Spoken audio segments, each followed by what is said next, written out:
Hello friends, my name is Ankit Kulsresht.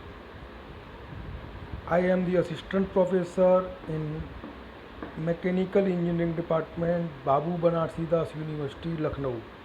Friends, आज मैं आप लोगों के सामने अपना जो लीनियर प्रोग्रामिंग एलपी यूनिट 1 का सबसे लास्ट टॉपिक लेके आया हूँ। इस टॉपिक में हम स्पेशल केसेस ऑफ एलपी देखेंगे।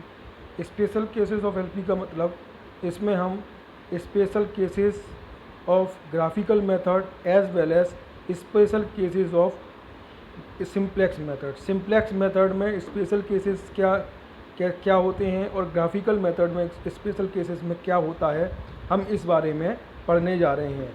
तो हम फ्रेंड्स स्टार्ट करते हैं special cases of graphical method. पहले मैं ग्राफिकल मेथड के स्पेशल केसेस के बारे में डिस्कस करूंगा।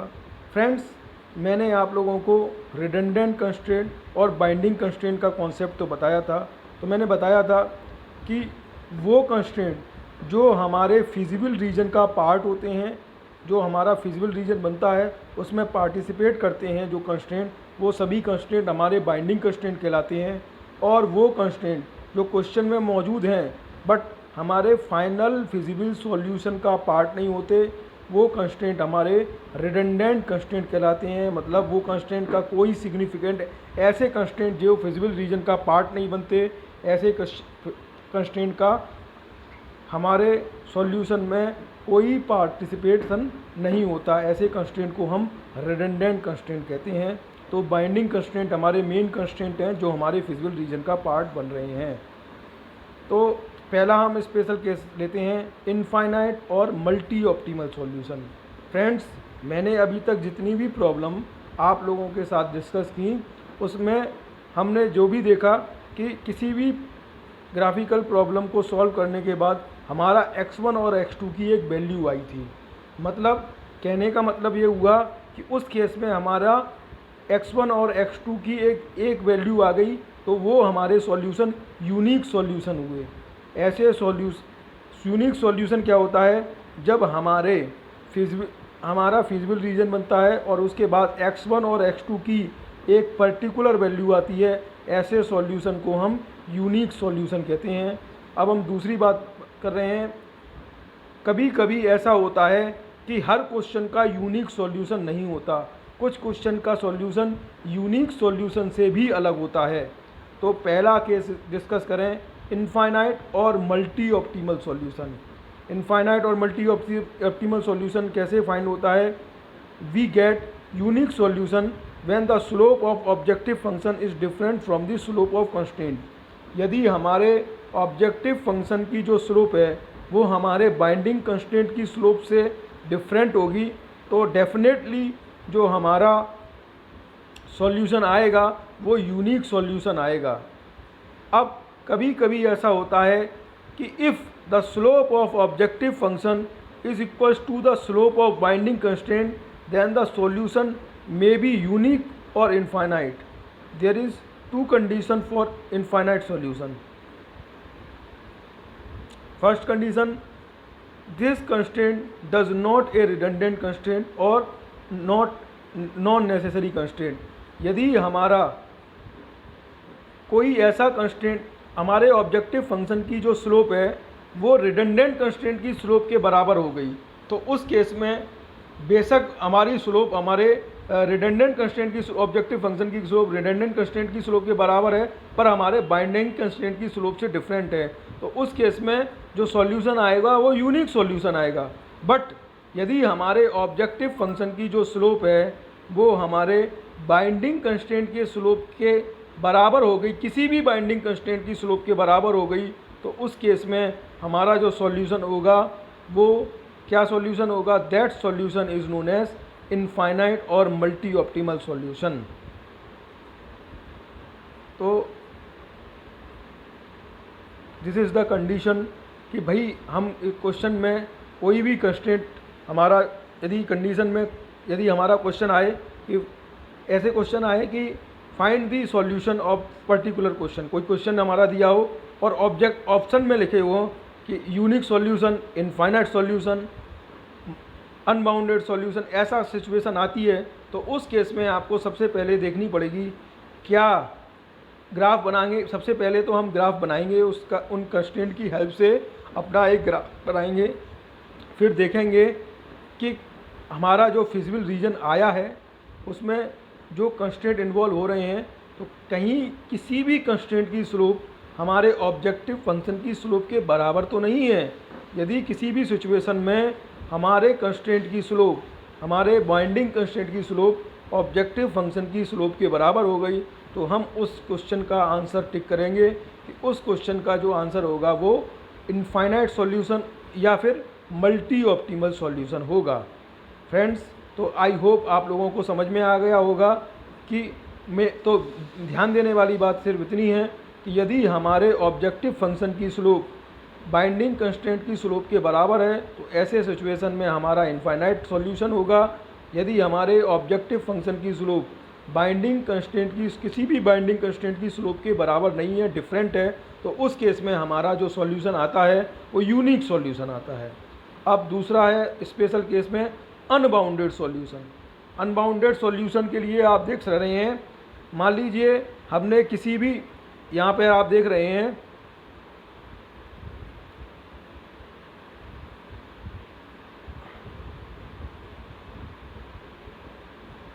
आप यहाँ पर देख सकते हैं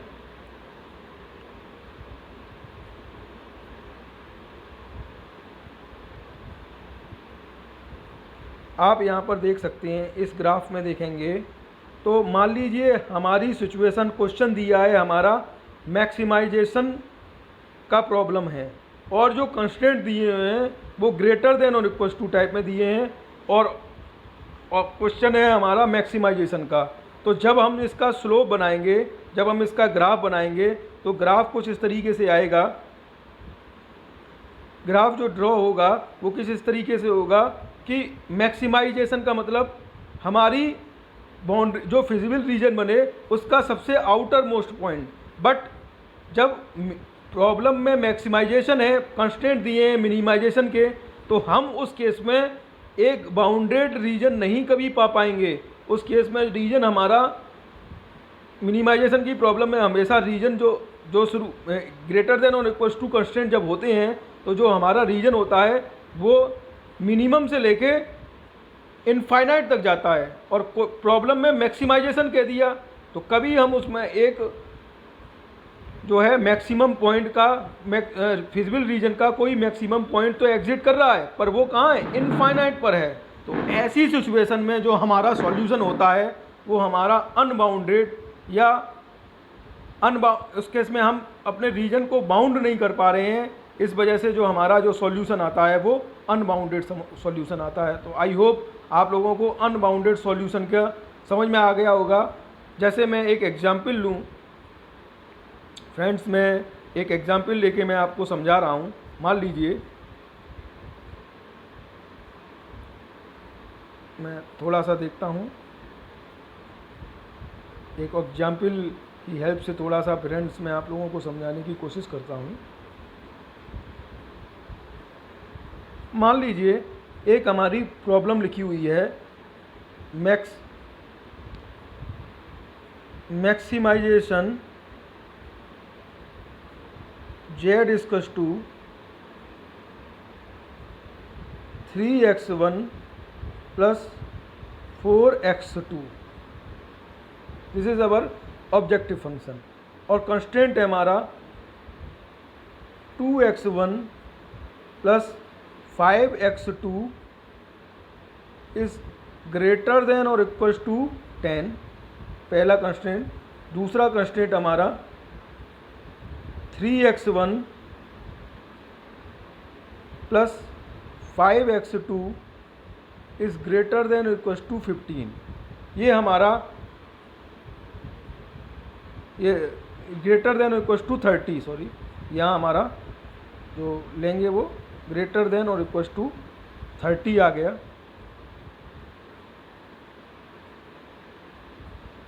ग्रेटर देन और इक्वल्स टू 30 है हमारा। तो इसका यदि हम ग्राफ प्लॉट करना चाहें तो हमारा जो ग्राफ आएगा वो देखें तो पहले इक्वेशन से 0 to 5 और 2, तीसरी में 3 10, तो हम इसको जो है 2 2 के ग्राफ पे बना लें। 1 2 3 4 5 6 7 8 और 9 10 कुछ आएगा, ऐसे ही हमारा 1 2 3 4 ऐसे ऐसे करके आएगा। तो इसका जो कंस्टेंट आएगा, पहला कंस्टेंट है हमारा x1 बराबर 5 और x2 इक्वल्स टू 2, तो 5, 2 इस तरीके से आ जाएगा, और ग्रेटर देन है तो इस तरीके से। दूसरा कंस्टेंट हमारा, मान लीजिए दूसरा कंस्टेंट कुछ इस तरीके से आए, इस तरीके से। और इस मैक्सिमाइजेशन की प्रॉब्लम है, तो रीजन कहाँ जा रहा है हमारा, इसके बाहर। तो रीजन हमारा जो बाउंडेड रीजन, हम कोई रीजन बाउंड कर ही नहीं पाएंगे, तो उस केस में हमारा जो सॉल्यूशन हो जाएगा वो अनबाउंडेड सॉल्यूशन हो जाएगा। आई होप आप लोगों को फ्रेंड्स ये बात समझ में आ गई होगी। तो हम लोग चलते हैं अपना अगले पार्ट पर।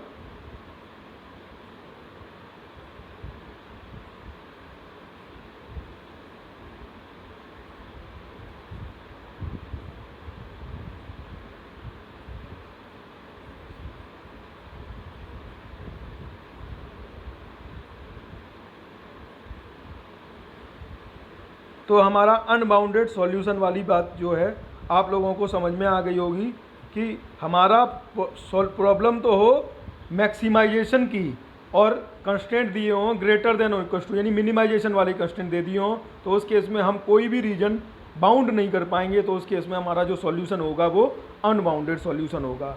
अगला सॉल्यूशन है नो सॉल्यूशन और इनफिजिबल सॉल्यूशन।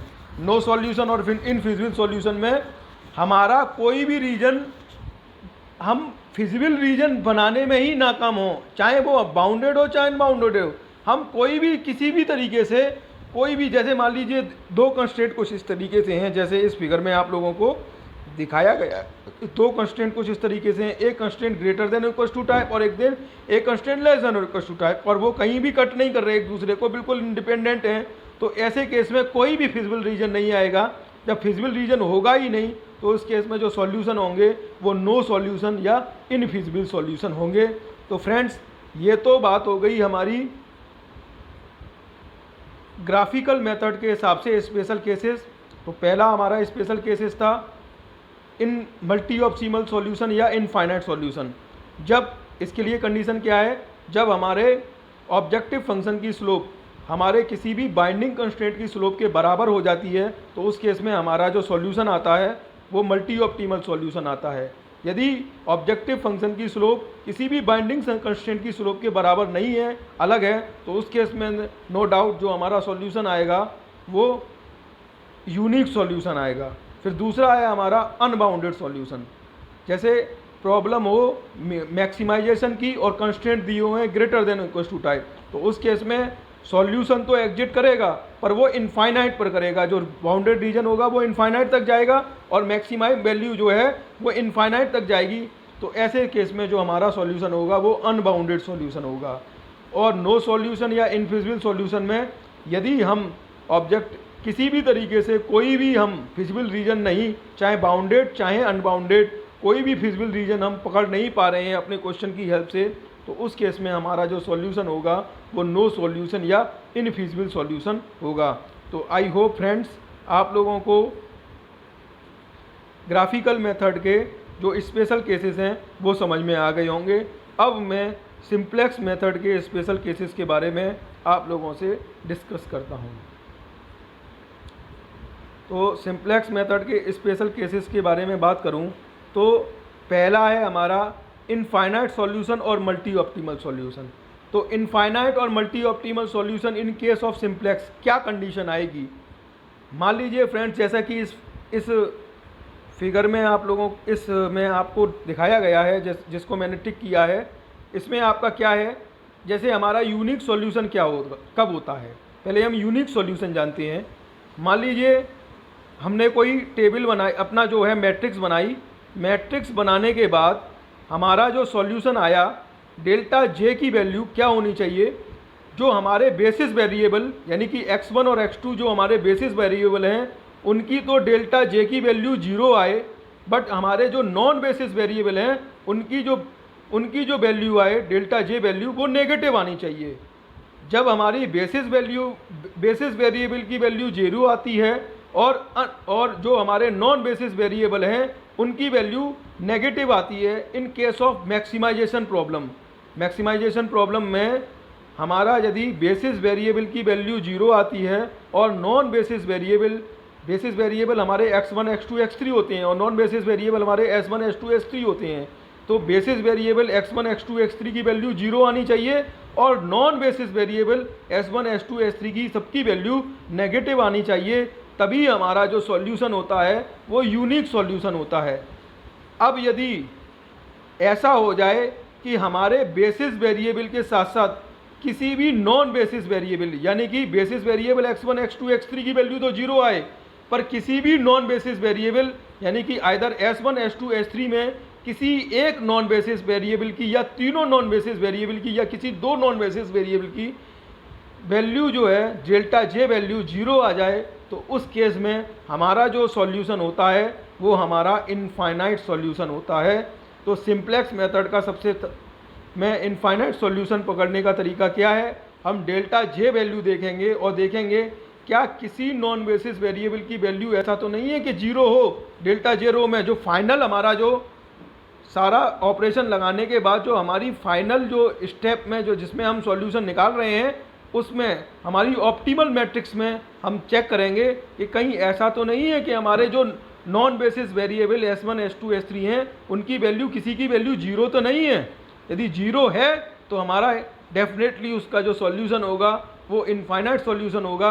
यदि बेसिस वेरिएबल की वैल्यू 0 है और नॉन बेसिस वेरिएबल की वैल्यू नेगेटिव है in case of maximization problem, तो हमारा जो सॉल्यूशन होगा वो हमारा यूनिक सॉल्यूशन होगा। यदि बात मिनिमाइजेशन की प्रॉब्लम हो तो डेल्टा जे की जो हमारा यूनिक सॉल्यूशन के केस में डेल्टा जे की वैल्यू तो 0 आनी चाहिए, बट जो हमारे basis variable non basis variable हैं उनकी वैल्यू पॉजिटिव आनी चाहिए।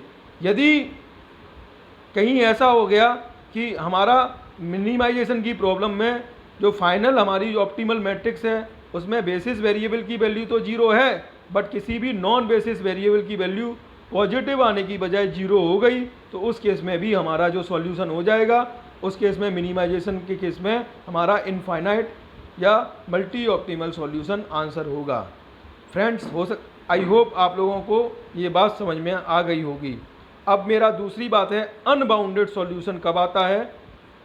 वह जैसे हमारे ग्राफिकल मेथड में पहला केस हमारा मल्टी ऑप्टिमल सॉल्यूशन था, इसी तरीके और दूसरा केस अनबाउंडेड था, तो यहाँ भी हमारा दूसरा केस अनबाउंडेड होगा। तो अनबाउंडेड सॉल्यूशन के केस में हमारा क्या होता है, मान लीजिए फ्रेंड्स हम जो है अपना ग्राफिकल मेथड सॉल्व कर रहे हैं और हमारी ऑप्टिमल मैट्रिक्स आने से पहले यदि हमारे थीटा आई की जो वैल्यू है, जो थीटा आई हम कैसे निकालते हैं, this is the value of B I divided by A I of की कॉलम के जो हमारे कॉफिशिएंट हैं उन कॉफिशिएंट को बी आई वैल्यू से डिवाइड करके बी आई वैल्यू में उन कॉफिशिएंट को डिवाइड करते हैं तो हमारा जो है थीटा आई की वैल्यू आती है। तो ऑप्टिमल मैट्रिक्स आने से पहले थीटा आई वैल्यू से हम क्या सेलेक्ट करते हैं, हम की कॉलम सेलेक्ट करते हैं। तो की रो सेलेक्ट करते हैं। तो की रो सेलेक्ट करने का हमारा क्राइटेरिया क्या होता है कि हम लीस्ट पॉजिटिव वैल्यू देखते हैं। तो फ्रेंड्स होगा क्या, यदि हम ऑप्टिमल मैट्रिक्स बनाने से पहले हम ऑप्टिमल मैट्रिक्स बना रहे हैं, जो हमारी ऑप्टिमल मैट्रिक्स आने से पहले किसी केस में थीटा आई की वैल्यू सारी वैल्यू या तो नेगेटिव हो जाए या इनफाइनाइट हो जाए, तो उस केस में हम लीस्ट पॉजिटिव वैल्यू की कॉलम के लिए की रो के लिए हम लीस्ट पॉजिटिव वैल्यू सेलेक्ट नहीं कर पाएंगे। हम ऐसी सिचुएशन में नहीं होंगे कि हम की रो सेलेक्ट कर लें, क्योंकि सभी वैल्यू या तो नेगेटिव है या इनफाइनाइट है, तो की रो हमारी सेलेक्ट नहीं हो पाएगी और ऑप्टिमल मैट्रिक्स अभी आई नहीं है। तो ऐसे केस में हमारा सॉल्यूशन तो एग्जिट करेगा पर हम निकाल नहीं पाएंगे, तो हमारा जो आंसर हो जाएगा वो अनबाउंडेड सॉल्यूशन हो जाएगा। तो फ्रेंड्स आई होप आपको समझ में आ गया होगा कि अनबाउंडेड सॉल्यूशन की कंडीशन क्या है, कि यदि किसी भी इंटरमीडिएट मैट्रिक्स में यदि थीटा आई की वैल्यू आइदर नेगेटिव या इनफाइनाइट हो जाए तो उस केस में हम लीस्ट पॉजिटिव वैल्यू की रो के लिए सेलेक्ट नहीं कर पाएंगे और हमारा सॉल्यूशन वहीं टर्मिनेट हो जाएगा और हम उसका आंसर लिखेंगे that is the situation of unbounded solution. Friends, I hope आपको अनबाउंडेड सॉल्यूशन का सिचुएशन समझ में आ गई होगी। अब इसके बाद है इनफिजिबल सॉल्यूशन या नॉन फिजिबल सॉल्यूशन। तो नॉन फिजिबल सॉल्यूशन का जो कंडीशन है वो क्या है, यदि हम फाइनल ऑप्टिमल मैट्रिक्स निकालें और फाइनल ऑप्टिमल मैट्रिक्स में हमारा इत्तेफाक से जो फाइनल ऑप्टिमल मैट्रिक्स आए उसके बेसिस में हमारा आर्टिफिशियल वेरिएबल एग्जिट कर जाएं, आर्टिफिशियल वेरिएबल मौजूद रहते हैं हमारे फाइनल ऑप्टिमल मैट्रिक्स में, तो ऐसे केस में आर्टिफिशियल वेरिएबल रहने के कारण हम कोई सॉल्यूशन नहीं बता पाते, तो उस केस में जो हमारा सॉल्यूशन होता है वो इनफिजिबल सॉल्यूशन होता है।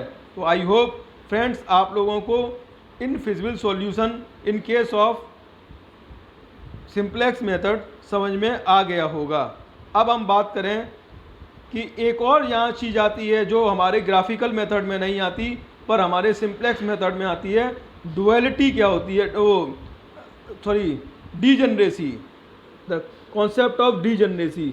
तो डीजनरेसी व्हेन वन और more of the basis variable become equals to 0 during the calculation of solution is called degeneracy.